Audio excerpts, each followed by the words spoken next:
Do you struggle with saying no or setting healthy boundaries?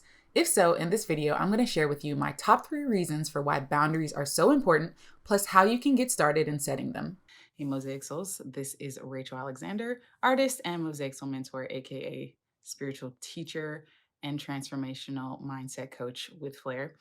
And today I wanted to talk about why boundaries are super important. So, number one reason, that having boundaries, first of all, what are boundaries, right? I always like to dive into what, why, how. So, what are boundaries, right? And why are they important? The reason why what boundaries are sort of unspoken agreements sometimes, or even spoken agreements between individuals, the way that I'm defining it, between different people, right? So, we all have like our yeses and our nos, right? And having boundaries that support you and being the person that you are um, is really super important, right? So a boundary is basically an agreement or an understanding of what you are willing and are not willing to do in your life and or business or whatever, right? So that's what a boundary truly is. So that's what boundaries are. So why are they important to even have, right? A lot of times what happens is when you are an empath or you're someone who is very caring and you're very like other centric, like you really care about others or you give and pour into others a lot. Um Sometimes what can end up happening is that we end up burning ourselves out and we stop taking care of ourselves, right? So it ends up leading into this cycle of overwhelm or procrastination or, self-judgment, blame, all this other stuff, right? And so the number one reason is that it really helps you to stand into your truth, right? And what do I mean by that? Is that when you start to speak up for yourself and when you own your yeses and you own your nos, what it creates is it actually creates a win-win situation for both parties in in your life, right? But when you're in that situation where you're feeling like backed up against the wall or someone's pressuring you to do something or you feel like you need to people please someone in order to make them happy or not to upset the balance or you're walking on eggshells, right? And you're ignoring your yeses and your nos, is that you are not standing in your own true power and you're not standing for your enoughness, right? So this is sort of what I mean by standing for your truth, is that you start to stand for your enoughness and your worthiness, right? I am worthy to be loved. I can love you and still honor my nose, right? I can still have a great relationship with you and not um feel like I have to self-sacrifice myself in order to have a relationship with you, as far as like relationships, but it's all kinds of relationships. It could be, intimate relationships, or it could be like business or work or career, right? These are the different types of flavors that it has. The really number one reason is that it really helps you to stand in your truth, stand for your enoughness, and stand for your worthiness, that you are a divine being and that you have the right and sovereignty to do what you please, right?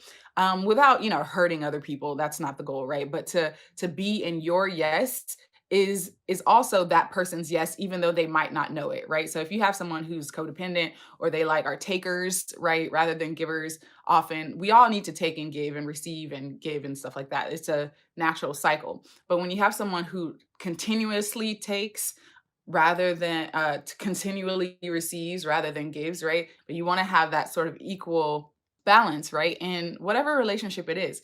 So the second reason that boundaries are important is it prevents you from being resentful, right?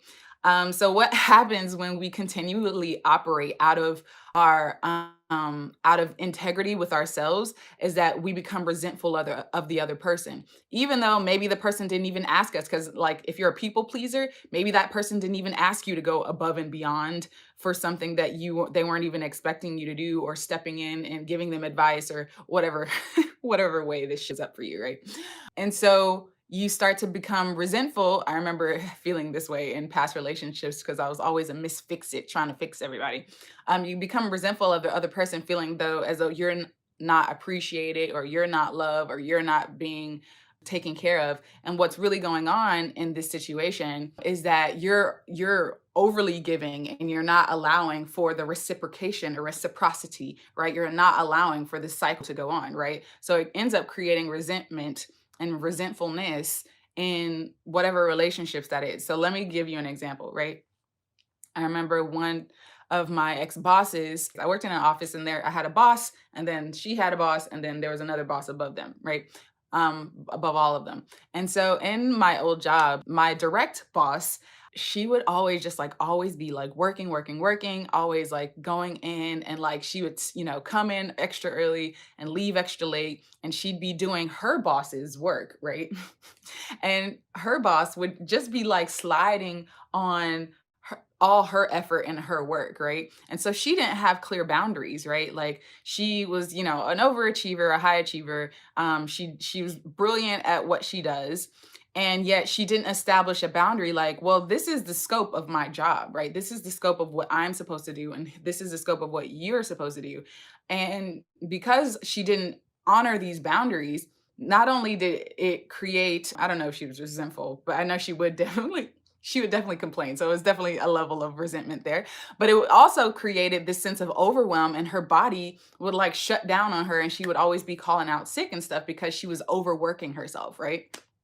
So that's an example of how this manifests when we don't set boundaries, whether that's at work, whether that's at home, whatever way that shows up for you. When you don't set boundaries, it can manifest as health issues, right? Or it can manifest as resentment, right? And then the third and final reason is that when you set healthy boundaries, right, you actually allow the other person to make an empowered choice for themselves, or you allow the other person to step into their greatness, right? So like going back to the example that I shared, like, for example, let's say hypothetically, my boss had decided to stop doing her boss's work, right? It would have had to make him step up and do his work, and she would have felt less overwhelmed and getting sick all the time, and he would have been tapping more into his creativity versus, just riding on the coattail of other people's work, right?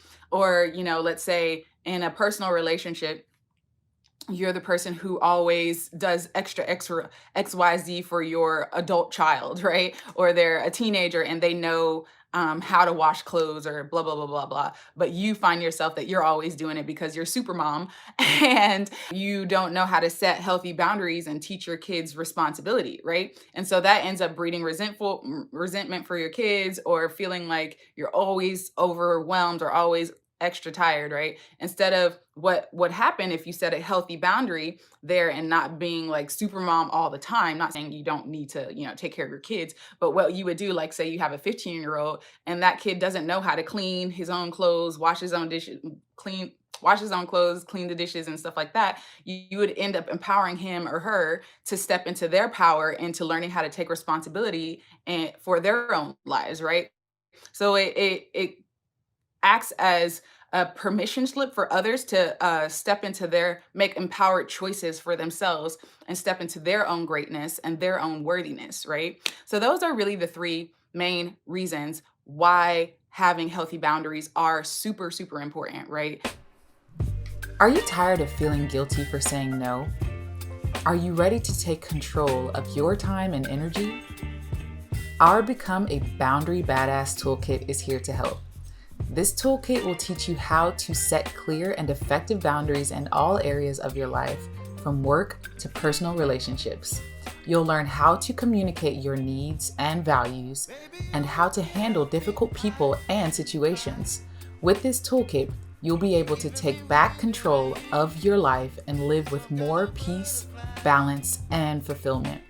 Invest in yourself and your happiness today and grab your copy of the Boundary Badass Toolkit.